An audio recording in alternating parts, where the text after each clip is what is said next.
Alright, here we go. This is episode 1. Episode 1 of I don't know, मैंने अब तक podcast का नाम सोचा नहीं है, तो जो भी होगा उसका एपिसोड 1। और ये सबसे ज़्यादा ज़रूरी टॉपिक है। अब जितने भी एपिसोड आने वाले हैं उनमें से सबसे जो ज़रूरी टॉपिक जो है वो यही पहला वाला है। ठीक है, अगर आप अब कोई भी नहीं भी देखो कोई भी एपिसोड, आई थिंक काम चल जाएगा, क्योंकि जो क्रक्स है, जो निचोड़ है, या कह लो जो बेस है, वो मैं इसी एपिसोड में रिवील कर दूंगा। ठीक है, और कुछ भी नहीं है, बहुत सिंपल है। It is nothing, just I am going to talk about gravity. ठीक है, मैं भी सोच रहा हूँ कि ना क्या ये तो बचपन में पढ़ते थे स्कूल में, ये तो क्या है, ये तो हमें पता ही है ग्रेविटी। और हेल्थ की ये बात करने वाला है, पता नहीं क्यों ग्रेविटी की बात कर रहा है, वो भी एपिसोड 1 में। उसके पीछे एक रीजन है, और रीजन बहुत सिंपल है कि जो ग्रेविटी है वो क्योंकि दिखती नहीं है हमें, तो हम इसको इग्नोर कर देते हैं। मगर जस्ट बिकॉज दिखती नहीं है, इसका मतलब ये नहीं है कि उसका हमारी बॉडी के ऊपर, हमारी लाइफ के ऊपर कोई इन्फ्लुएंस नहीं है। तो जो ग्रेविटी है वो हम सबकी लाइफ को डिटरमाइन कर रही है, हम सबकी लाइफ को मैनिफेस्ट कर रही है। और आप ये भी कह सकते हो कि लाइफ अपने आप में मैनिफेस्टेशन है ग्रेविटी की। इनफैक्ट जो लाइफ ओरिजिनेटी अगर हुई है तो वो ग्रेविटी के इन्फ्लुएंस में ही ओरिजिनेट हुई है। चाहे वो कैसी भी लाइफ हो, लाइक चाहे वो ह्यूमन लाइफ हो, चाहे प्लांट हो, चाहे कोई जानवर हो, है ना, या बैक्टीरिया हो, फंगस हो, एनीथिंग, है ना। तो लाइफ इस प्लेनेट अर्थ पर अगर ओरिजिनेट हुई है तो वो originate he under the influence of gravity हुई है। एंड ये शायद से वो सबसे बड़ी वजह है कि क्यों हमारा जो रिलेशनशिप है ग्रेविटी के साथ, वो सबसे ज्यादा स्ट्रॉन्ग है। लाइक कोई भी अगर कोई लिविंग चीज है तो उसकी और किसी भी ऑर्गेनिज्म की जो भी लाइफ प्रोसेस है, चाहे वो उसका रिप्रोडक्शन हो, फिर चाहे उसका कोई उसका रेस्पिरेटरी जो उसका मैकेनिज्म हो, या उसका लोकोमोटिव मैकेनिज्म हो, चाहे उसका कोई भी अगर उसका मैकेनिज्म है, जो उसकी बायोकेमिस्ट्री है, या जो उसकी मैकेनिकल जो प्रॉपर्टीज है, वो पूरी तरह से ग्रेविटी ही रेगुलेट करती है। ग्रेविटी के साथ जो हमारा रिलेशनशिप है, ठीक है, उसके साथ एक ऑर्गेनिज्म सरवाइव करता है, उसके साथ वो जन्म भी लेता है। और अगर आप एस्ट्रोनॉट नहीं हो, ठीक है, मेरी तरह, जो कि आई एम वेरी श्योर कोई एक आधा कोई इंसान होता है कुछ लाख लोगों में जो कि जिसको इस ग्रेविटी के बाहर जाने का मौका मिलता है, तो आई एम वेरी श्योर कि आपकी जो डेथ है वो भी under the influence of gravity ही होने वाली है। और अगर आपकी जो राख होगी वो भी ग्रेविटी के इन्फ्लुएंस में ही उड़ेगी। ठीक है जब आप स्वाहा हो जाओगे उसके बाद। तो ग्रेविटी इतनी ज़्यादा इम्पोर्टेंट है, एंड इस वजह से मैं सबसे पहले ग्रेविटी के बारे में ही बात कर रहा हूँ। एंड शायद से अगर हम इसको और अच्छे से समझें ग्रेविटी को, तो हो सकता है कि हम जैसे हम कहेंगे हेल्थ, ठीक है, सबसे बड़ा जो क्वेश्चन मार्क है भाई, हेल्दी कैसे रहे, या फिर लंबा कैसे जिए, और अच्छे से हेल्दी होकर लंबा कैसे जिए। तो हो सकता है कि हम इस टॉपिक को समझकर और अच्छे से, और हमारे बेनिफिट में हम कैसे इसको यूज कर सकते हैं, ठीक है, तो शायद से हम इन क्वेश्चन का हम अच्छे से हम आंसर कर पाएंगे, या उस आंसर की तरफ शायद से हम बढ़ पाएंगे कि ओके, शायद से this is that thing, this is that one की स्टोन में भी, जिसको अगर हम घुमाएं तो आसपास जितने स्टोन्स हैं वो सारे अपने आप ही घूम जाएंगे। ठीक है, तो maybe gravity is that keystone, at least in my understanding. बाकी अभी जैसे जैसे और हम इसके बारे में बात करेंगे तो मैं और रिवील करता जाऊंगा कैसे ये इन्फ्लुएंस करती है ह्यूमन बॉडी को, एंड यू कैन से इनफैक्ट किसी भी तरह के ऑर्गेनिज्म को। तो इतना तो खैर मैं एस्टेब्लिश कर चुका हूँ why gravity is important. Okay, so now let's understand what gravity is. ठीक, सो ग्रेविटी इज अ फोर्स, ठीक है, जो कि हमारी जो अर्थ है, जो कि बहुत बड़ी क्या कहते हैं, बहुत मास है, उसका मास बहुत ज्यादा बड़ा है, ठीक है. तो वो हमें अट्रैक्ट कर रही है, और सिर्फ हमें ही नहीं, कोई भी जो भी जिसके अंदर भी किसी भी जो भी मैटर है जिसका मास है, जो एग्जिस्ट करती है, उसको अपनी तरफ अट्रैक्ट कर रही है, नीचे की तरफ, ठीक है. सो दिस इज ग्रेविटी. और ये सबके अंदर होती है, हमारे अंदर भी होती है. बस फर्क इतना है कि हमारी जो ग्रेविटी है वो, क्योंकि हमारा मास छोटा है तो उसके हिसाब से हमारी ग्रेविटी छोटी है. लेकिन अर्थ बहुत बड़ी है, बहुत बड़ी है, तो उसका जो ग्रेविटेशनल फोर्स है वो हमसे बहुत ज्यादा बड़ा है. ठीक, ऐसे सन का जो सन की जो ग्रेविटी है वो, क्योंकि उसका मास और ज्यादा है तो उसकी ग्रेविटी और ज्यादा बड़ी है. It's that simple. तो अब ये समझते हैं कि ये हमारी बॉडी को अफेक्ट कैसे करती है. ठीक, तो इसके लिए मैं कुछ कोड्स को मैं यूज करूंगा. So gravity is the dominant organizing force acting on human structure. So you can say among all forces, ठीक है, आपने और भी बहुत सारी फोर्सेस का आपने नाम सुना होगा, लाइक सेंट्रीफ्यूगल फोर्स, है ना, या फिर और भी बहुत तरह की फोर्स होती हैं. तो उनमें से सबसे ज्यादा अगर कोई फोर्स अगर ह्यूमन स्ट्रक्चर के ऊपर अगर एक्ट करती है तो वो ग्रेविटी ही है, number one. Okay, human bodies are designed to align with gravity, not fight it. Okay, ये बहुत इंटरेस्टिंग है. तो जो हमारा शरीर है वो डिजाइंड ही इस तरीके से है कि आप कह सकते हो कि एवोल्यूशन ने उसको डिजाइन इस तरीके से किया है, धीरे धीरे धीरे, कि हम ग्रेविटी के साथ हमारा जो रिलेशनशिप है उसको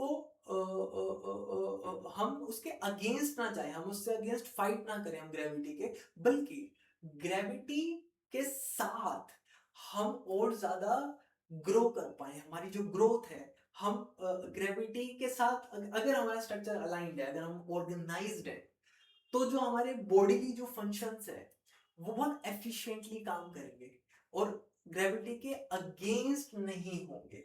तो हमारा जो स्ट्रक्चर है वो बना ही इस तरीके से. और अगर आप देखो भी अगर ह्यूमन बॉडी को, तो आप पाओगे वो कोई एक यूनिट नहीं है, उस एक यूनिट के अंदर बहुत सारी यूनिट है और वो स्टैक्ड है एक दूसरे के ऊपर.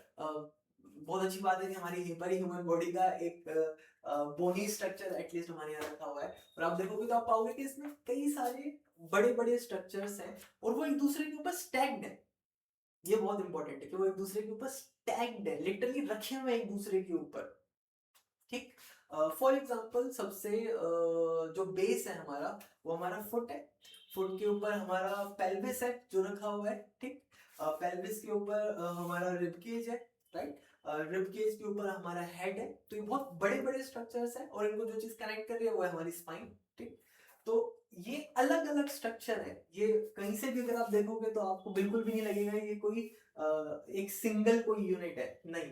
लोग बोलते हैं body is one unit. No, body एक बॉडी बहुत अलग अलग यूनिट से मिलकर बनी है. ठीक है, और आप ये बोल सकते हो कि ये जो यूनिट्स हैं ये थोड़ी अम्ब्रेला यूनिट आप कह लो इनको, कि स्कल एक अम्ब्रेला यूनिट है, रिब केज एक अम्ब्रेला यूनिट है. नो डाउट रिब केज के अंदर भी बहुत सारी बोन्स है, बट यू कैन से एक अम्ब्रेला यूनिट है, एक बड़ी यूनिट है. देन पेल्विस है, देन हमारा नीचे फुट है, राइट. सो अब इनकी जो स्टैकिंग है, यानी कि ये कैसे एक दूसरे के ऊपर रखी हुई है, वो डिटरमाइन करेगा कि इसका बिहेवियर कैसा होगा, इसका फंक्शन कैसा होगा अगेंस्ट ग्रेविटी, ये कैसा काम करेगी, जॉइंट कैसा काम कर पाएंगे. It is completely dependent how they are stacked, how they are aligned with each other, right. For example, मैंने सोचा नहीं था मैं एग्जाम्पल दूंगा, बट यहाँ कुछ किताबें रखी हुई है वो मैं आपको दिखाता हूँ.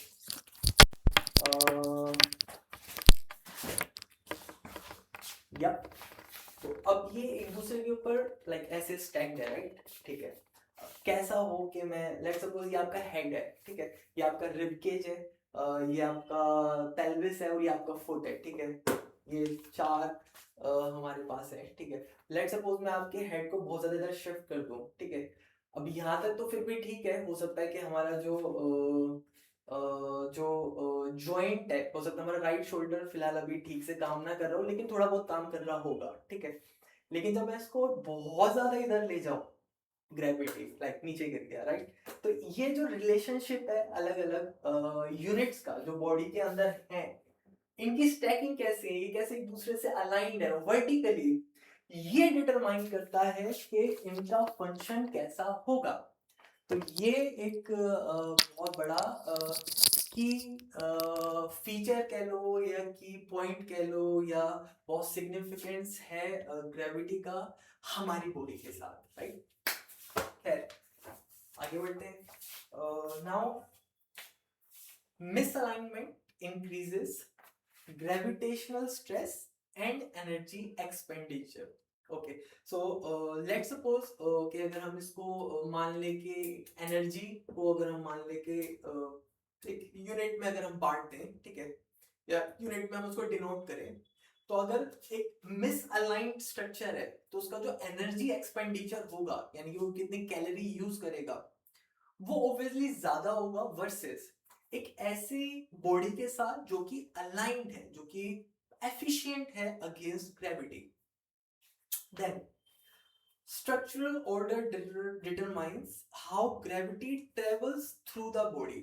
अब कैसे हम एफिशिएंट बना सकते हैं ग्रेविटी के अगेंस्ट, कि जो हमारा स्ट्रक्चरल ऑर्डर है, किस ऑर्डर में हमारी बॉडी है, उसके थ्रू हम ग्रेविटी किस तरीके से हमारे अंदर से पास करेगी, हम उसको चेंज कर सकते हैं। सो यहाँ से ये चीज भी एस्टेब्लिश हुई कि हम हमारा जो ऑर्डर है उसको चेंज कर सकते हैं, ठीक है। कैसे चेंज कर सकते हैं, उसके बहुत सारे मेथड्स हैं कि हम कैसे हमारे इस ऑर्डर को हम चेंज कर सकते हैं, ठीक है। उस पर भी हम बात करेंगे मे बी आने वाले एपिसोड में। बट पहले मैं ये एस्टेब्लिश कर दूं कि चेंज करना जरूरी है और क्यों चेंज करना जरूरी है। खैर, posture reflects long term gravitational adaptation. What it means, it simply means जो posture है वो आपके बारे में क्या बता रहा है, वो बेसिकली ये बता रहा है कि आपने बहुत लंबे समय से आप किस तरह के पोस्चर में आपने अपने ज्यादा टाइम आपने स्पेंड किया है बेसिकली। इट इज रिवीलिंग कि आपका जो ग्रेविटी के साथ आपने क्या क्या एडेप्टेशन आपने करी है समय के साथ, वो इस चीज को रिवील कर रहा है, right. Muscles respond to gravity, alright. So ये बहुत ज़्यादा इम्पोर्टेंट है और ये बहुत ही अजीब चीज़ है। जब भी मैं इसके बारे में बात करता हूँ तो ज़्यादातर जो प्रोफेशनल्स होते हैं, एक बार में उनको चीज़ बड़ी बोगस भी लगती है कि हैं ये क्या बात कर रहा है। फॉर एग्जांपल मैं आपको एग्जांपल देता हूँ। अब तक हमें ये पढ़ाया गया कि जो हमारी स्पाइन फ्लेक्शन है, ठीक है, वो हमारी एब्स करवाती है, राइट। मतलब अगर मुझे ये मसल एक्ट अगर करेगी तो मेरी स्पाइन फ्लेक्स करेगी, राइट, ठीक है। ये सबको पढ़ाया गया है, गुड। अब मैं आपको ये चीज बोलता हूँ, जब मैं खड़ा हूँ, ठीक है, और अब अगर मुझे स्पाइन फ्लेक्स करनी है तो मुझे किसी मसल की रिक्वायरमेंट नहीं है, जीरो मसल रिक्वायर्ड फ्लेक्स करने के लिए। क्यों? Because gravity is doing it. अगर मैं खड़ा हूं तो ग्रेविटी हमेशा मेरी स्पाइन को फ्लेक्स कर ही रही है। एक्चुअली मुझे हमेशा एक्सटेंड करने के लिए मसल रिक्वायर्ड है। अगर मैं खड़ा हूं तो मुझे एक्चुअल में मसल आगे नहीं, मुझे पीछे चाहिए इसको एक्सटेंडेड रखने के लिए। तो हमारा ये जो स्ट्रक्चर है स्पाइन का, ये बना ही ऐसा है, इसकी शेप ही ऐसी है कि हमेशा under the influence of gravity ये हमेशा नीचे फ्लेक्स ही करेगा। उसके लिए किसी मसल की रिक्वायरमेंट नहीं है। हाँ, अगर मैं लेटा हूं, अगर मैं लेट जाऊं, ठीक है, तब मुझे मेरी अगर मुझे मेरी स्पाइन को फिर भी अगर फ्लेक्स करना है, तब मुझे मेरी एब्स को यूज करना पड़ेगा, ठीक है। लेकिन अगर मैं बैठा हूँ या फिर मैं खड़ा हूँ तो मुझे मेरी एब्स को यूज करने की जरूरत नहीं है, ठीक है, बिल्कुल भी नहीं है, मतलब मैं कर भी नहीं सकता, मैं चाहूँ मैं तब भी नहीं कर पाऊंगा, ठीक है, वो अपने आप ही हो जाएगा, इट्स सो नेचुरल, ठीक। सो माय पॉइंट इज कि ये जो पर्सपेक्टिव है ग्रेविटी के पर्सपेक्टिव से और फिर ह्यूमन बॉडी को देखना, ये हमारी टेक्स्ट बुक से मिसिंग है। ये पर्सपेक्टिव शायद से हम और इसके ऊपर हम प्रकाश डालेंगे आने वाले समय में, और इस वाले में खैर हम डाल ही रहे हैं, ठीक है। खैर, so joints deteriorate when gravity bypasses facial continuity. Okay, what it means, तो जो अब ये तो जैसे मैंने बताया कि एक दूसरे के ऊपर स्टैक्ड है, मगर ये कैसे स्टैक्ड है, तो यहाँ पर इन्होंने यूज करा हुआ है बिकॉज इट इज आर्टिफिशियल, तो इन्होंने यूज किया हुआ है रबर को, ठीक है, तो इन्होंने यहाँ बीच में रबर लगाई हुई है, देन इन्होंने नट्स लगाए हुए हैं, ठीक है, पेच लगाए हुए हैं, वायर इन्होंने लगाई हुई है, और उसके थ्रू इन्होंने इस स्ट्रक्चर को स्टेबल किया हुआ है, रोका हुआ है, वरना ये कोलैप्स कर जाएगा, ठीक है। लेकिन ह्यूमन बॉडी में वो क्या चीज है जो कि ह्यूमन बॉडी को स्टेबल रखती है, रोके रखती है, उसको कोलैप्स होने से रोकती है, वो क्या चीज है जिसकी वजह से आपके जो दो जॉइंट है वो आपस में टकरा नहीं रहे, वो क्या चीज है, तो उस चीज का नाम है फेशिया। वैसे तो और भी बहुत सारे स्ट्रक्चर होते हैं, बट यू कैन से बेसिक जो स्ट्रक्चर है जिसका काम है आपकी बॉडी को होल्ड करने का, आपकी बॉडी को स्ट्रक्चरल इंटीग्रिटी देने का, वो है फेशिया। फेशिया एक अलग ऑर्गन होता है, उसका काम है ये सब करने का, ठीक है। और जब फेशिया फेल हो जाता है, जब फेशिया अपना काम करने से फेल हो जाता है because of the miss alignment, तब हमारी जो ग्रेविटेशनल फोर्स है वो आपकी दुश्मन बन जाती है, और तब आपके जो जॉइंट्स हैं वो उनमें वियर एंड टियर होने लगता है।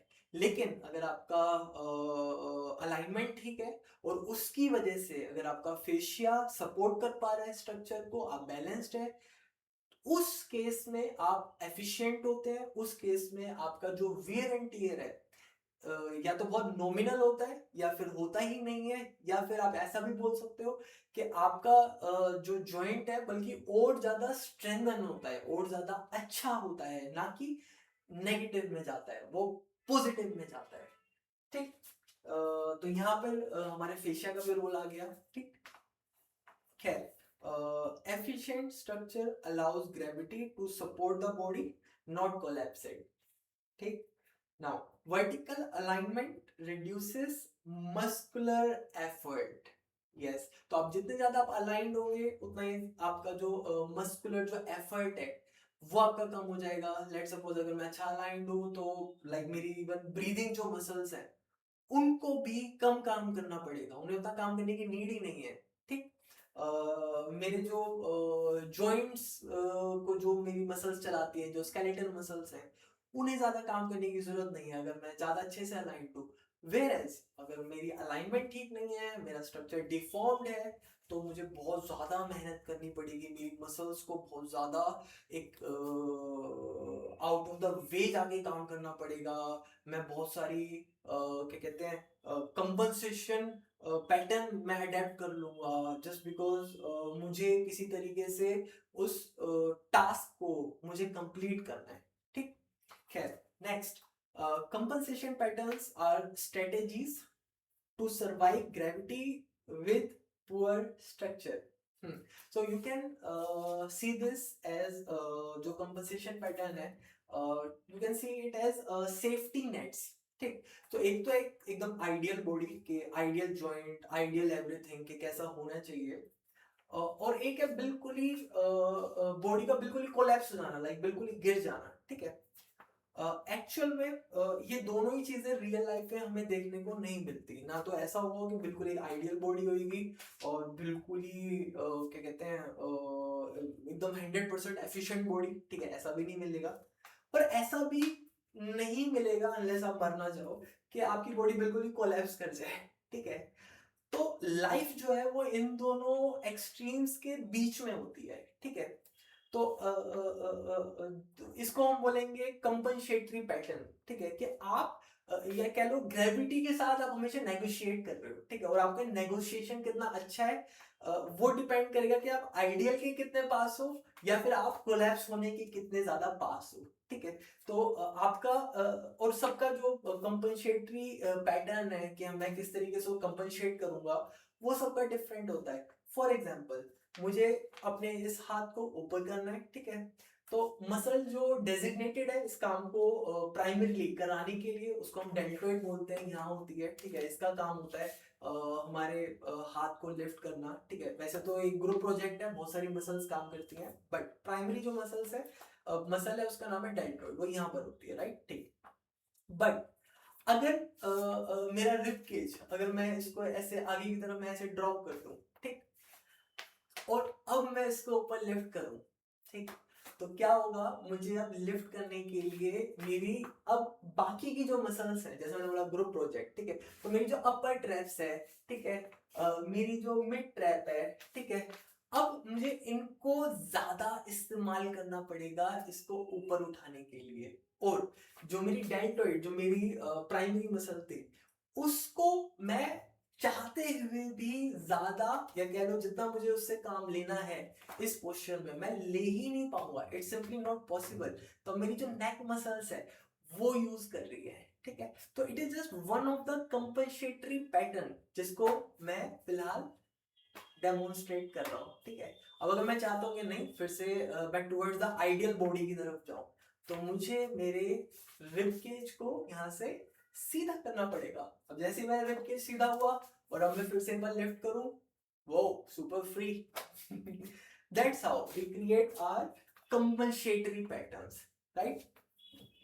आगे बढ़ते हैं।